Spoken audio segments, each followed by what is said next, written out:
Do you want a 12 by 12 no scrap template that makes just a few cards instead of a whole pile? Got you covered today. Hi, I'm Jess from jesscrafts.com, and I'm going to help you make the most of your crafty time and supplies. Today, I am working with a no scrap template that makes just 4 cards, and I'm also working with a Recollections paper collection. This is the summer road trip collection. There are a lot of 12 by 12 paper pads available from Michaels and Recollections, and I've had people ask, say they really want ideas for using those, so that was kind of the inspiration today. And also, I wanted a template that only made a few cards, so this one makes 4. Usually I try to limit it to 6, so it's not that much less, but still, what I noticed when I first heard of One Sheet Wonders, they didn't quite appeal to me because they often would make 8 to 12 cards with one sheet of 12 by 12 paper, and that's a lot. I don't always need that many cards, and I do donate a lot of my cards, and so I could make a lot, but they weren't always even using a lot of pattern paper. And my goal in sharing no scrap templates, which are similar to One Sheet Wonders, is just that I'm trying to do it in a way that simplifies the process by, for instance, making all of the same card instead of multiple different cards and providing you with the PDFs, etc. So you guys wanted to know how to use Recollections to do this. That's what I'm going to do today. The Recollections papers, they also come with 48 sheets. So if you make even just 4 cards with each of those sheets, that's like 200 cards. And often we wind up purchasing them on that awesome deal where it's like buy one, get 2 free. And now you've got 48 sheets times 3 and then 4 cards for each sheet. You can see how it adds up really quickly and may have put us a little in over our heads. But hopefully this template will give you guys some ideas to get going on those. In the video description and at jesscrafts.com, you can download the PDF template for yourself so that you'll know exactly how to cut everything. I'm going to cut one large piece for the background, and then I am going to cut a long strip for the center of the card, and then there's going to be a little focal panel strip as well. The long strip down the center and the focal panel both get a cardstock mat, and I am going to use some navy cardstock for that.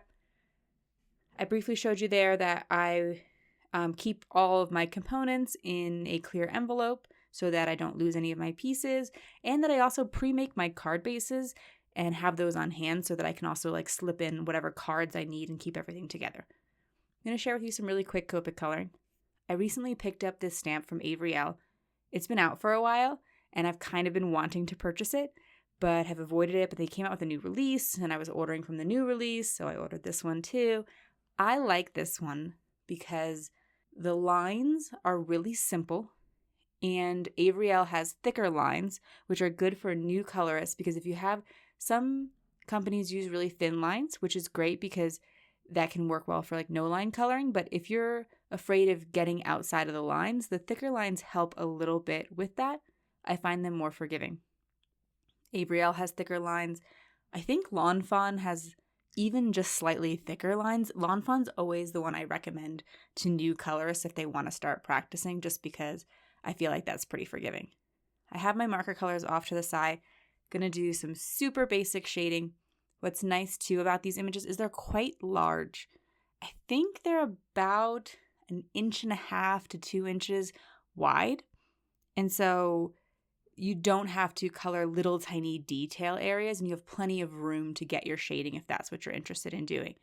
They do have this background area, which you could of course leave white, but it would also give you a chance to just practice blending in a large space and let you use whatever markers you have on hand that you want to test out a color combination or just kind of try your hand at them, because here, these are blue. I actually color a lot of critters, and so I don't often need blue. I have a lot of blues because I also like to color scenes. And if you're more interested in Copic coloring, I share a little bit more of that on Instagram than I do here. I don't use blues as often, so it gave me a chance to kind of practice blending with those colors, for instance. I used cat scrappiness stitched scalloped circles to cut those out. I think there is a coordinating Avery Elle set, but I already had some circles on hand to make it work.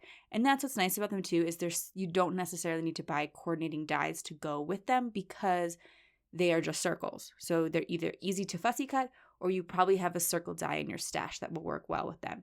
And if you don't, I picked the more jungle animal set, but there is a set that has like, I think a cat, a dog, a bunny, and something else. So I'll probably link you to both sets in the line. And there's like a Christmas version too. So if you buy the dies, it also works with all of them. Anyway, let's get back to the card. I have those strips. I'm going to place them on top of their cardstock mat. But I want to make sure that the paper is butted up right against the edge. So I'm using my stencil mat from Waffle Flower. You could use your scoreboard, your MISTI, a T ruler, you could eyeball it, but that just helps me make sure that everything's a little bit more centered and straight. I also love my Altenew map that I'm working on because it also helps me to kind of keep things, like it helps me to center things. So here, for instance, you'll see I want to make sure that's in the center. I can bring it up to that A2, and I realized I was just eyeballing it, and it wasn't quite right. So now I've brought it up to that A2 size card that is printed on the mat, and then I can center it along the center line of the mat. And I use that all the time. I resisted buying this Altenew mat for a long time because I had a black mat, but I really wanted something bigger, and rather than just getting like a cheap mat off of Amazon or something like that, I decided to spring for the Altenew because I had a feeling that I really would use that center grid line there. So, and then I realized I had worked with one piece of pattern paper and I was just going to make 4 cards. But if you look off to the left, there's that example just kind of slightly poking out there. It just was a little too blah and samey. There wasn't enough contrast for me. So in the end, I wound up making 8 cards instead because I cut a second piece of paper to the template and then I mixed and matched them. You can always do this with my templates.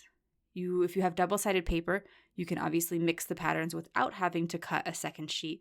But I will often, when I'm working with single-sided paper, just choose a second sheet. If you don't want to do that, they all work perfectly fine with the single sheet. It's just a matter of whether or not that appeals to you in terms of its contrast. So I wanted to add the sentiment on a little banner that was be tucked underneath the circle. And I thought, oh, well, I'm just going to use a little bit poking out. So I'll just die cut one banner, stamp the sentiment on both sides, and then turn it over. But I didn't measure. And so that doesn't actually work. That can be a great time-saving tip. But if you're going to try to do something like that, like you just want a little bit of the banner poking out, you'll want to choose an extra long banner. And I have those. And that can save you time because you can die cut one extra long banner and then just tuck it under one side and cut off the other and use that other already die cut side. So instead of wasting all of that's tucked underneath my giraffe right now, if my banner was just a little bit longer, it would have worked. Hopefully that makes sense. And it's not a big time saver, but it certainly can help. I used some Catherine Pooler ink to pull in the blue color from the circle because I thought, oh, the blue will go fine because I have navy and all that. But without stamping the sentiment in it, it just wasn't quite pulled in enough for me. If you found this video inspiring, here's another video where you can find more ideas for enjoying your crafty time and supplies. Let me know you like this video with a share to your crafty community. Subscribe and click the bell so you don't miss the next template or tutorial. And check the video description for product links. See you in the next video.